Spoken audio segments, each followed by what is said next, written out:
Cameron, it's nice to meet you. I'm Marissa. I'm the child and youth worker who's going to be working with you. How are you doing today?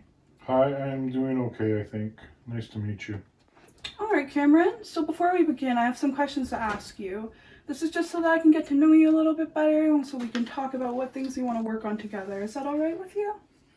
Yeah, I don't mind. One thing you need to know is that I'm a gamer and I'm going to be a streamer when I grow up and be the best gamer in the world. Wow, that's impressive. That means you must be really good gaming. Video games are pretty awesome, eh? Yeah, they are. I play them a lot. I play Fortnite, Minecraft, Fall Guys, and even Mario Kart. That's awesome. I'm glad to hear you have something that you're so passionate about. So Cameron, did you ask to come see me or was it your parents' idea? No, it was my parents' idea. I don't mind. I just want to feel better. Yeah, that makes sense. Good for you for being willing to come in today. That's very brave of you. Do you know why your parents wanted you to come see me? They told me a little bit about your struggles, but I'd also like to hear what you have to say. Well, I go to bed really late, like 2 a.m., and I'm always really tired in the morning because I have to wake up at 6. Isn't that just way too early? I hear you. Waking up at 6 is really hard. Even I don't enjoy it. I imagine it must be even harder to face the mornings when you go to bed late, too. Yeah, it is. Me and my mom fight a lot because I'm always waking up late, but she just doesn't understand. She thinks I'm lazy and stay up late because I'm playing video games, but that's not true. She just won't believe me. I can see how starting your day like that would be hard. No one wants to start their day fighting. What I'm hearing is that when you and your mom fight, you feel misunderstood and like she doesn't trust you. Does that sound right? Yeah, that's right. I feel guilty because she is late to work all the time because of me, but I can't help it. I feel like everything is all my fault. The other day she told me that I ruin everything and we're poor because I make her late. What I can say about that is I can understand her feeling frustrated about being late to work, but I can also understand your side too. That's a lot of guilt and responsibility for one person to carry, and I hear that you're trying your best to reach your goals. I'm curious to know what happens when you hear her say that. What are you usually thinking after? I usually just think things like telling myself I should be more like my sister and that I ruin everything and she doesn't love me anymore. Thanks for sharing, Cameron. Now that we've identified your thoughts in the situation, I'd like us to take a look at how those thoughts made us feel. So, when you're thinking those things about yourself, I ruin everything, she doesn't love me, I should be more like my sister, what emotions do you feel? I think maybe like I'm usually good. Are you still doing okay? You seem a bit anxious, Cameron, am I right? Yeah, that's okay. Do you have a hard time talking about your emotions and knowing what you're feeling? Maybe. I think so. That's okay. We can work on that together. No, it's okay and safe to express your emotions here, and nothing you say will ever leave this room unless there's concerns for someone else's or your own safety, okay? Do you think it would be helpful if we look at this emotion wheel to help? Yeah, I guess so. Alrighty. So, here we go. So, do any of these sound like how you feel when you have those thoughts? I think maybe these ones. Good job. So, you said you feel a lot of fear and sadness when you have those thoughts. When you feel sadness and fear, what do you usually do after? So, like, how would you act? Usually I don't do anything, but stand there and listen.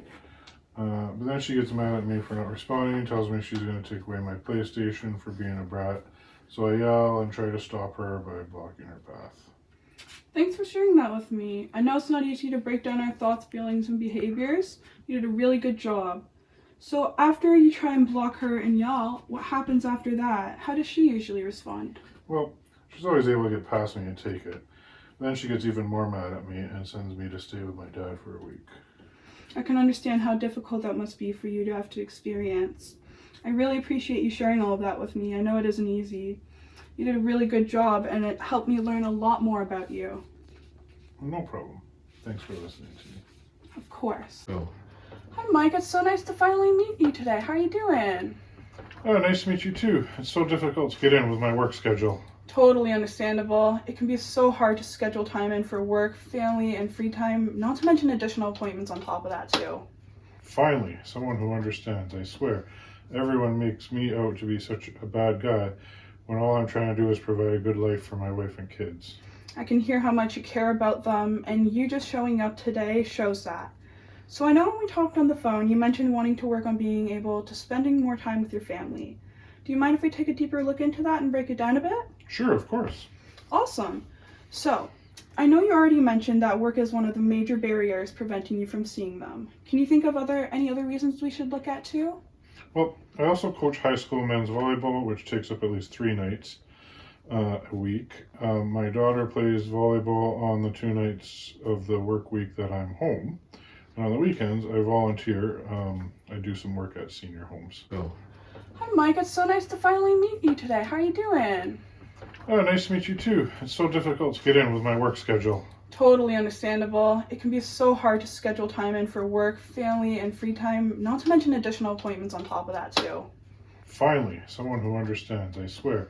Everyone makes me out to be such a bad guy when all I'm trying to do is provide a good life for my wife and kids. I can hear how much you care about them, and you just showing up today shows that. So I know when we talked on the phone, you mentioned wanting to work on being able to spending more time with your family. Do you mind if we take a deeper look into that and break it down a bit? Sure, of course. Awesome. So, I know you already mentioned that work is one of the major barriers preventing you from seeing them. Can you think of any other reasons we should look at too? Well, I also coach high school men's volleyball, which takes up at least 3 nights a week. My daughter plays volleyball on the 2 nights of the work week that I'm home. And on the weekends, I volunteer. I do some work at senior homes. Oh, wow. That's awesome. Oh, wait. I can see. I can see that you have a lot of things to get done each week and how difficult it makes it to see your family. It really does. And that's not even mentioning all of our financial issues we have. Even though I work full time, the treatment I get when I do see them, and everyone is constantly looking down on me saying, oh, you're this and you're that. You need to do this, you need to do that, and don't forget you're a shitty person, even though you're the only one who does anything around the house and provides at the same time. Like, that's my house. Everyone treats me as if it's not. And I'm sorry to interrupt you here. We're just getting a little bit off track, but I really, really appreciate all that you shared with me.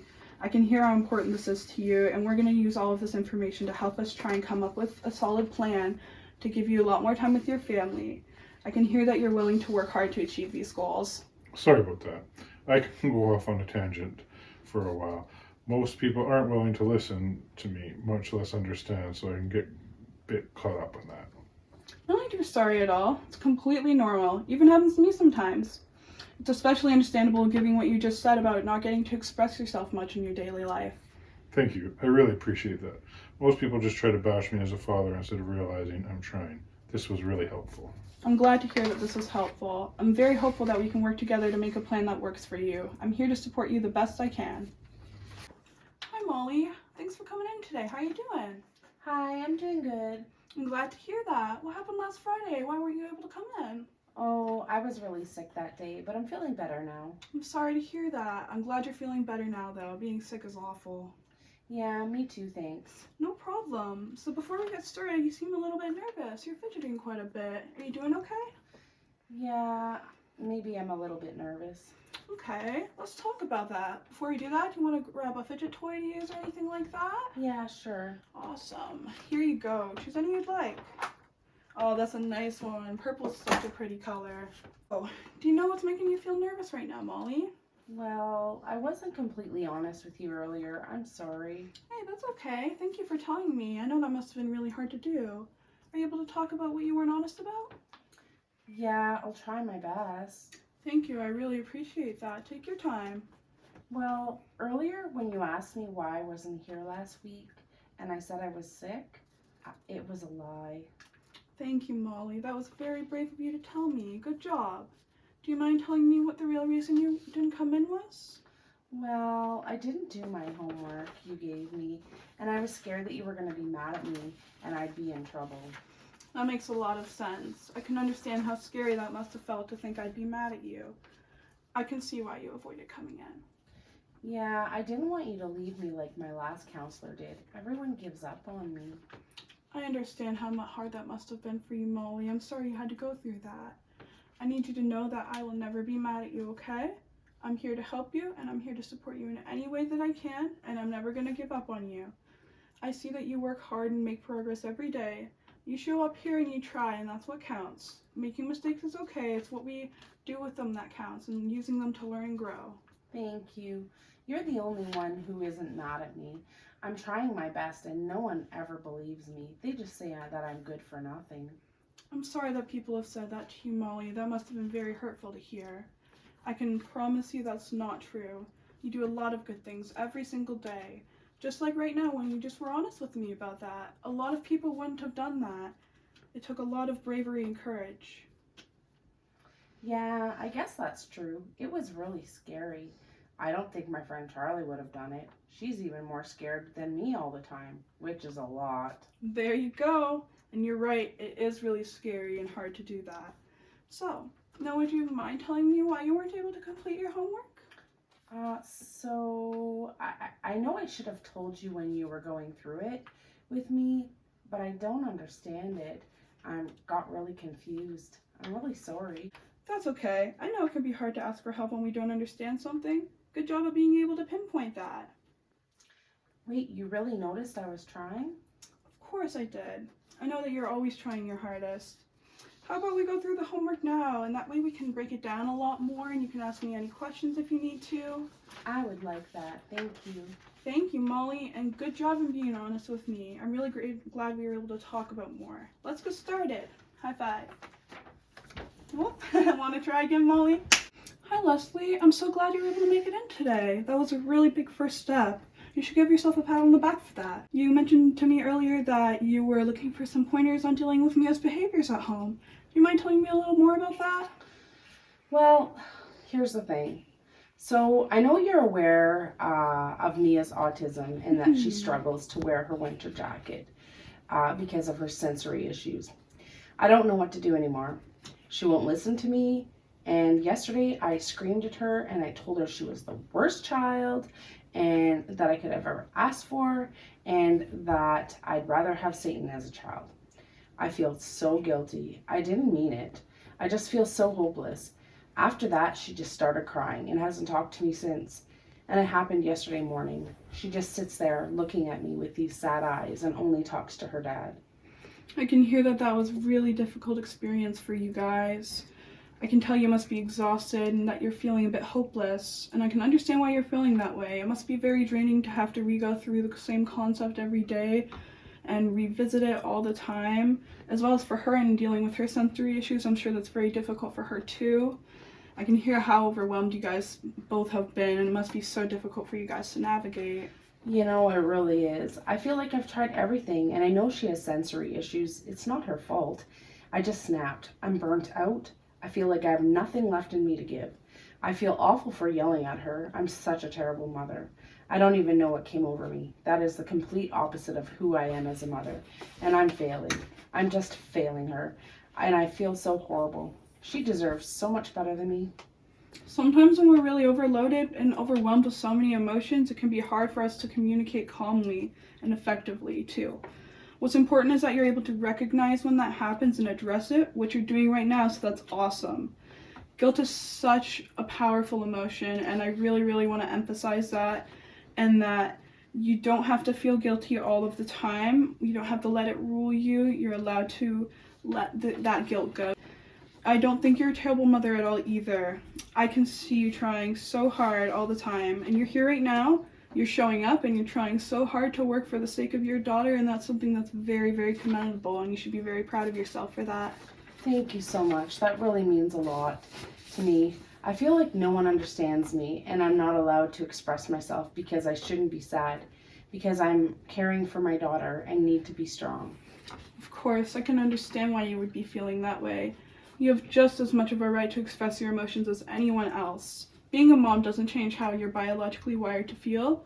They're important because they tell us what we need in the moment and what we do in a healthy way. It can also be a good way to teach and show your daughter how to express her emotions too, and that having feelings is okay. You know, I never thought of it that way. That makes a lot of sense. I'm going to try and view it like that from now on. Of course, I know that I do have work I do have to work on my reactions. It's amazing that you're able to recognize that. We can definitely work on that together. Don't beat yourself up if you make a mistake, okay? It takes time and like a lot of practice to get good at handling how we react to things, but it's important that we work on those things and address them and then move forward from them. And I can already see the progress you've made today. You just being here shows me that you're dedicated to trying to improve. Thank you. Of course.